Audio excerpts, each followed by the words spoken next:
So, hello, what's up mga ka-freni? So, for today's video mga ka-freni, no? Puntahan natin yung Shotgun Road, no, mga ka-freni.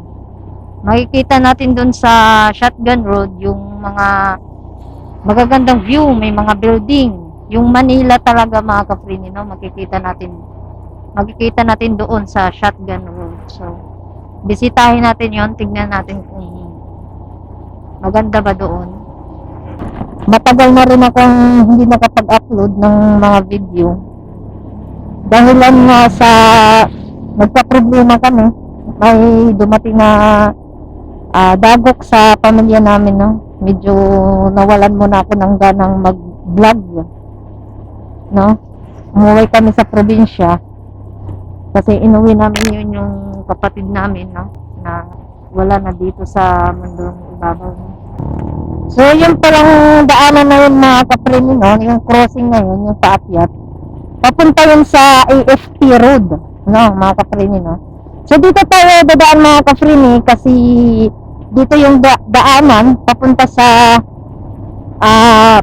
Shotgun Road. Daanan din dito mga ka-freni pag pupunta tayong Timberland. Dito din yung daanan, no?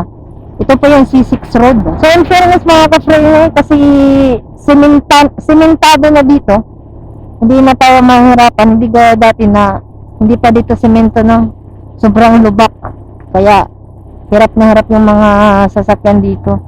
O tignan mo ngayon na okay na yung kalsada, semento na, marami nang dumadaan. O diba, mga magaganda pa namang mga sasakyan ang dumadaan dito mga kasangin.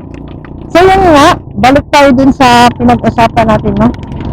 Pupunta nga tayo dun sa Shotgun Road. Tignan natin dun kung subukan natin tignan dun kung anong mga view o magandang view ba ang makikita natin dun. Kasi nakikita ko sa mga video sa YouTube mga ka-freni, no? Nakikita ko yung mga video nila, no? Maganda dun. So dito mapapansin natin mga ka-freni, no? Rough road pa talaga dito, no? Sa ilang taon na ano na tong daan na to, hindi pa rin masimento-simento. Di ko alam kung bakit. Pero ilang taon nandito ganito pa rin. Diyan at saka dun sa unahan talaga yung rough road dito mga ka-freni, no? Yung makikita natin may mga sasakyan yung ang bagal-bagal mga ka-freni, no? So rough road na tayo dito mga ka-freni. Tsaka mga ka-freni, may makakasalubong ka o may makakasabay ka ng mga malalaking sasakyan gaya niyan, mga dump truck. Kasi nagtatapon po ng basura yan, no, mga ka-freni. Dito po kasi yung daanan ng mga tapunan ng basura. Ngayon, galing sa Marikina, galing sa Paranaque. Ngayon, may nakikita akong dump truck na galing sa Paranaque, mga ka-freni. So, dito talaga yung tapunan ng basura nila. Dito yung daanan. So, ito na yung daanan mga ka-freni, no? Paggabi dito mga ka-freni, maganda dito. Maganda dito paggabi. Kasi may mga ilaw. Ito na yung bagong daan na ginawa ng San Mateo, no? C6 Road. Pwede ka na din dumaan dito pag napunta ka ng Talban. Pag ayaw mo doon sa highway, iwas traffic. So, pwede ka dito mga ka-freni, no?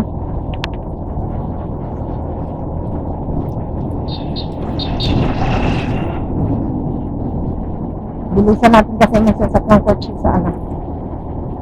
Ito naman kaliwa mga ka-freni, no? Papunta yan ng gitnang bayan. Gitnang bayan yan. So dito mga ka-freni, no? So dito tayo sa kanan. Kasi yung kaliwa papuntang gitnang bayan yon. So dito tayo sa kanan. Pagdidiretsahin natin itong mga ka-freni, Timberland na yan. Dito tayo sa Shotgun Road. So dito tayo sa kaliwa. Yung kanan natin yan yung papuntang Timberland. So dito pa lang mga ka-freni, makikita natin yung mga bundok na. So ito na yung daan papuntang Shotgun Road mga ka-freni.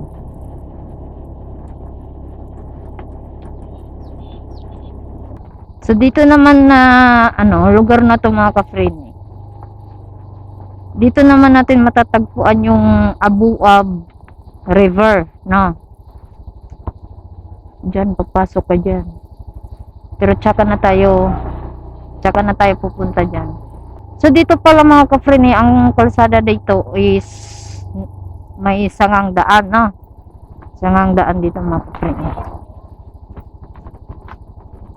At may nagbabantay din ditong mga pulis mga ka-friend, no? May nagbabantay din ditong mga pulis. So dito, yung may makikita nyong yung may mga motor mga ka-friend. Ayun, may pulis din na nagbabantay, no? So dito muna tayo para safe. So yan, shout out to sir. Ayan o, may kalsada. So dito pala mga ka-friend na.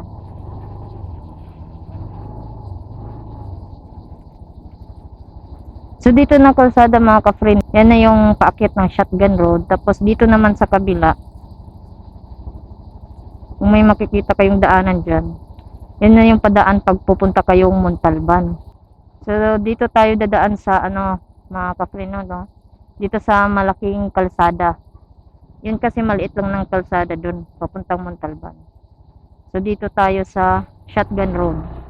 So ito na yung sinasabi nilang Shotgun Road mga ka-friend, no?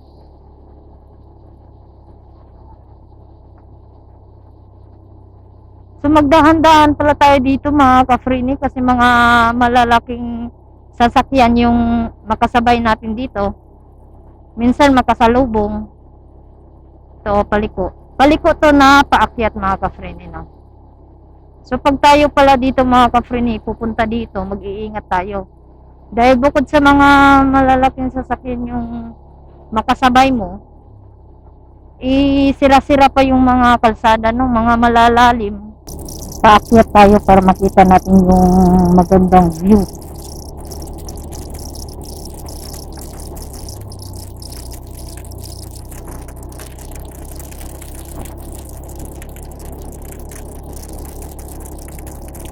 So sobrang paakyat talaga dito mga ka-friend, no?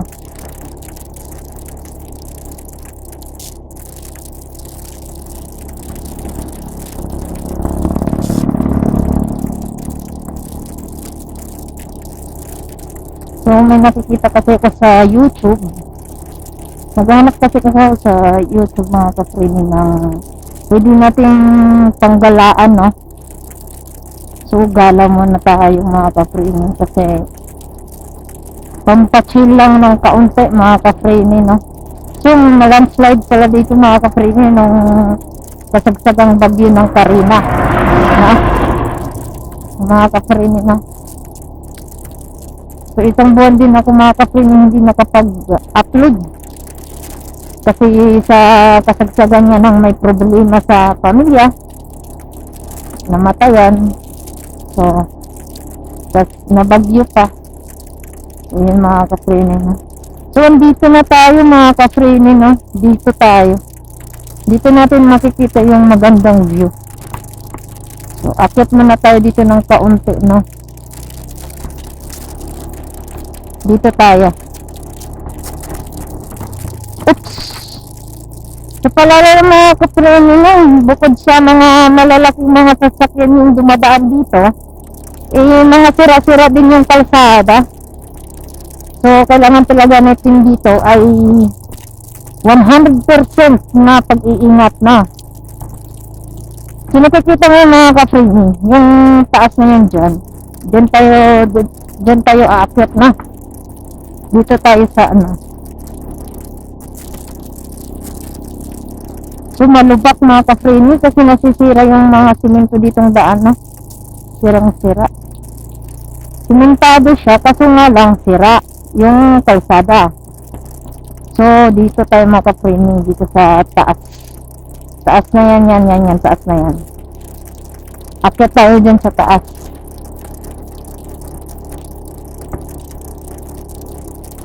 So dito tayo mga ka-friend, no?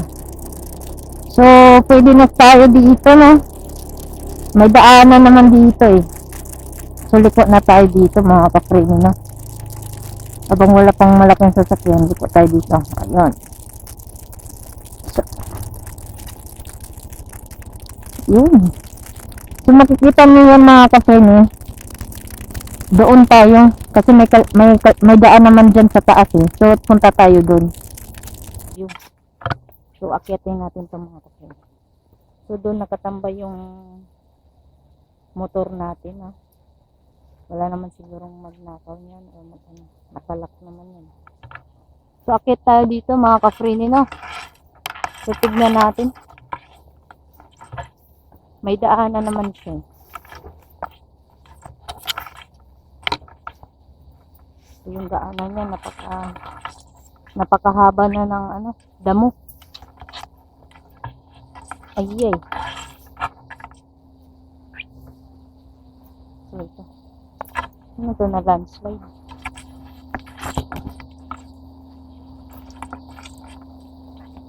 So, medyo may pagka-hiking yung ginagawa natin mga ka-free.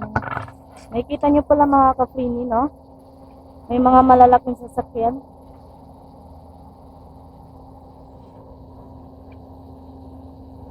No?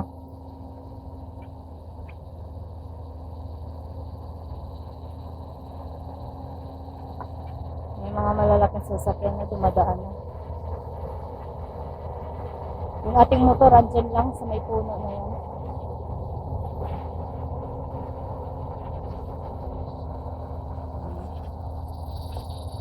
Mga bundok mga ka-free. Grabe yung bundok ng pag-ano nila, kawawa. Dapat pinagbawalan ng ganito, no? Kawawa yung mga kabundukan natin dito mga ka-free. Ang lalaki pa ng mga sasakyan dito mga ka-free. Tignan mo yung sasakyan no? Ang bagal ng takbo. Ang bigat siguro ng dala. Rocket tayo dito mga ka-free, no? Para makita natin yung view.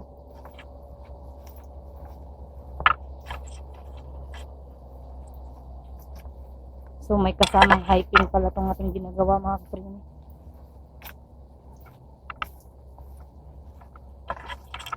At least may daanan naman, no?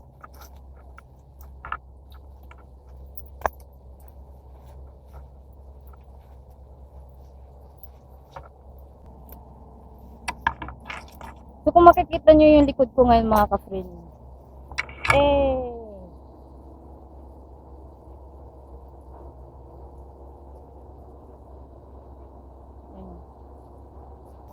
maganda siya mga ka-free. Makikita nyo dito yung mga pabahay. Dito mga ka-free, makikita na natin yung magandang view.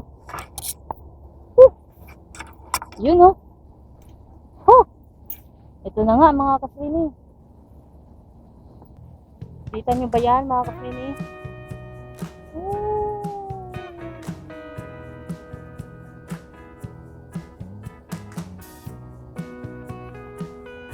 So,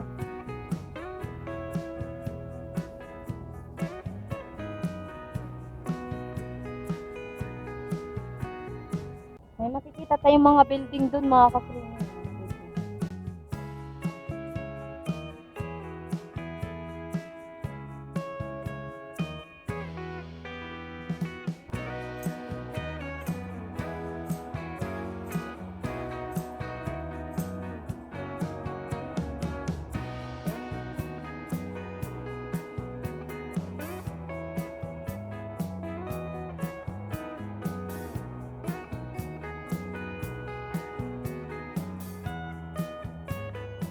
So, baba na tayo mga ka-free. Balik na tayo dun sa baba.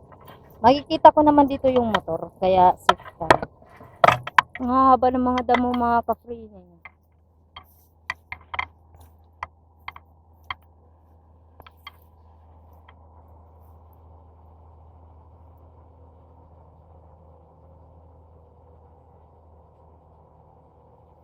So, andun yung motor natin. Yung puno na yun, andun nakatambay.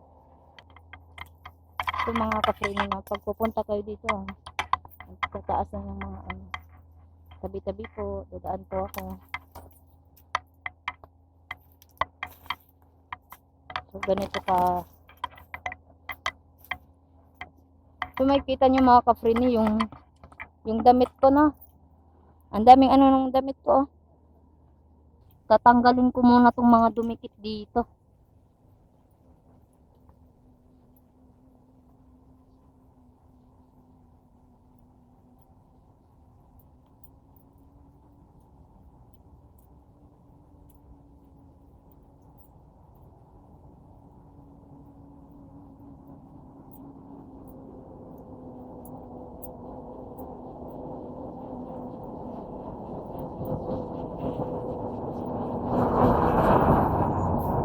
So hanggang dito na lang tayo mga ka-Frini. Salamat nyo pala pa sa 400 plus na subscriber natin na mga ka-Frini natin dyan, no? Maraming salamat sa inyo, no? Sana wag po kayong magsawang manood sa mga videos ko. Salamat mga ka-Frini, ingat at God bless.